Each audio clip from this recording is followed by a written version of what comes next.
something that a lot of players don't understand. I think the fans, it's very hard for the fans to really understand what I'm saying, because most players don't get it. There's a serious calmness about him, which is extremely deadly, right? Because he's not up, he's not down, he's not contemplating what just happened before or worrying about what's to come next. He's just there.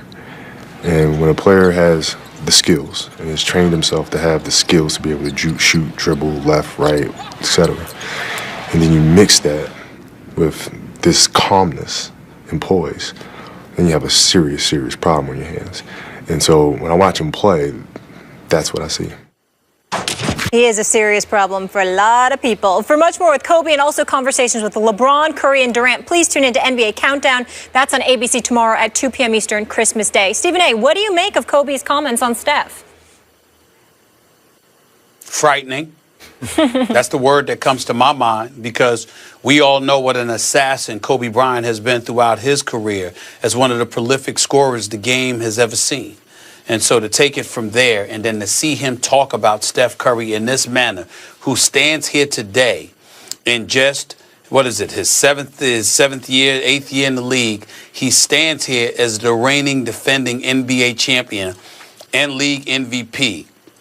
And you have one of the top 10 players of all time, one of the most prolific scorers in NBA history, looking into a camera and calmly telling you how much of an assassin this guy is, because he doesn't get high, he doesn't get low. He just goes about his business in a very methodical, matter-of-fact way with no conscience whatsoever. You just can't, it's scary, because that means he's immune to the pressure. It doesn't faze him.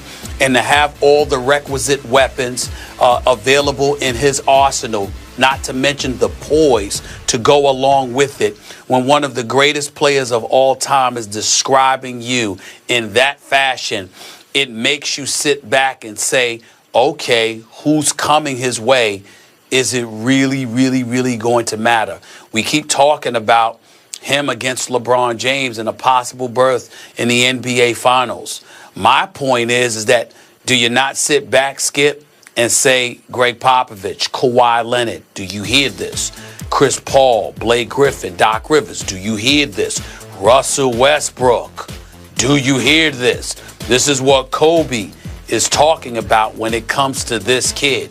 And so I just find myself, this year is going to tell us so much about Steph Curry, because, Skip, I'm here to tell you right now, if the Golden State Warriors are led to another championship by Steph Curry this year, I might be willing to go on a record and tell you this brother might win more championships than Michael Jordan, because the game has changed in such a way that it facilitates play for guards.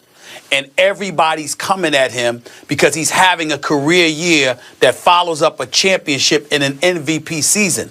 So I am of the belief that no one will ever be more motivated to come after Steph Curry and the Golden State Warriors than they are at this point in time.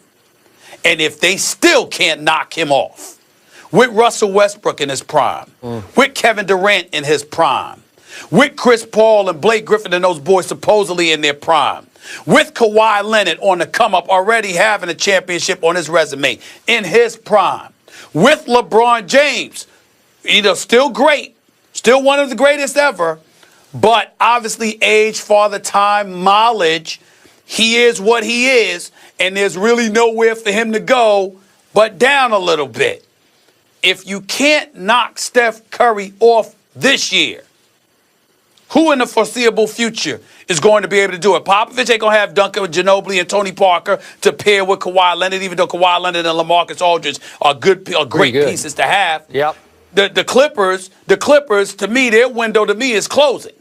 And then when I look at Russell Westbrook and Kevin Durant, well, likelihood they'll be together, they'll stay together, but we all know it's possible they may not be. May not. So who's going? Don't tell me James Harden in Houston. I don't want to hear that. So who is it that's going to knock down? That's no disrespect to James Harden because he's a stud superstar. I'm just talking about the team that is the Houston Rockets. So who is it, if you don't knock off Steph Curry this year, when are you going to do it? I don't know. I don't know. Maybe it's Ben Simmons, right? Maybe we have to go that far into the future. Well, that's down. We got to look for it. But let me tell you something. Ben Simmons, he's number one overall pick. I ain't going to talk about that. That's number one overall pick. Okay, now ain't even nothing to talk about with that. Right. I don't think it's even gutsy of me to say there's no way Steph is going to win 7 championships before he's finished. And I must defend the great Michael Jordan on one key point. Steph has already lost out to Michael because Michael went 6 for 6 in NBA Finals with 6 MVPs. And I remind you, Andre Iguodala won MVP of the last Finals. And look, back to Kobe. It's just stunning insight, as usual, from Kobe Bryant. We appreciate that very much. I'm with him. It opened my eyes to Steph. Look, Steph has supremely confident calmness, to the point it's arrogant confidence. That's what I see, and I mean that in the most positive way. Steph is arrogantly calm because he knows he is so good that he can do just about anything he wants at any moment. But that's the current Steph. You pointed out, this is his 7th year in the NBA. I remind you, those first 3 games of the finals last year, I didn't see this Steph. He was struggling, dare I say, against Matthew Dellavedova. He was struggling, and I know you joked about it, but Delly was bothering him a little bit. He was just pesky, gnat-like, just irritating Steph. Steph wasn't great in those first 3 games. Until you opened your mouth about Dellavedova and what Steph Curry do to him after still, that. Matthew, he ran out of gas. He wound up with IVs in the hospital because he was spending so much energy trying to chase Steph Curry. And for a while, he did okay. My point is, Steph wasn't superhuman in those first 3 games. The second game, he shot 2 for 15 from 3. He wasn't this Steph. And all of a sudden, the reigning MVP is the leading candidate for most improved player in the NBA. That's the truth. It's the truth. Interesting. He's way better than he was last year. I don't know exactly why, but it's just the truth because Iguodala won MVP and Steph shot 38.5% for the finals from 3, which is still really good, but it's not great. It's not what he's now 44.8 for the season. It's absurd what he's doing now. And he's taken it up a whole nother level. So I give you that. But when you start talking about 7 championships for a 6'3" kind of willowy guard, I just don't know. That's just hard for me to swallow.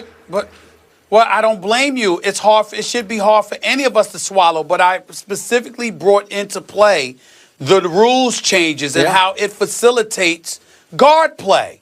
If you have guard play and you're not able to get physical with him because you'll get teed up or you'll get ejected, okay, then that means this brother's going to be able to shoot. And we all know he's the greatest shooter we've ever seen. Yeah. When you combine that with the fact that it's difficult to impede him, and you look at the way the rules are applied, and you're thinking about their youth. They got to re-sign Harrison Barnes. They do. But you got Steph locked up. You're going to keep him locked up. Clay. You got Klay Thompson, who you made the case maybe is a top 2 shooter in the game. Mm-hmm. Then you got Draymond Green, who is signed. I'm with you. I mean, it's there. It's there. Who knows?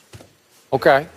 Who knows? I got to sit back and say tell us a lot. You could be right. This year is going to tell us a lot about how far Golden State can do. Mm-hmm. They've got nobody that matters over 27 years old.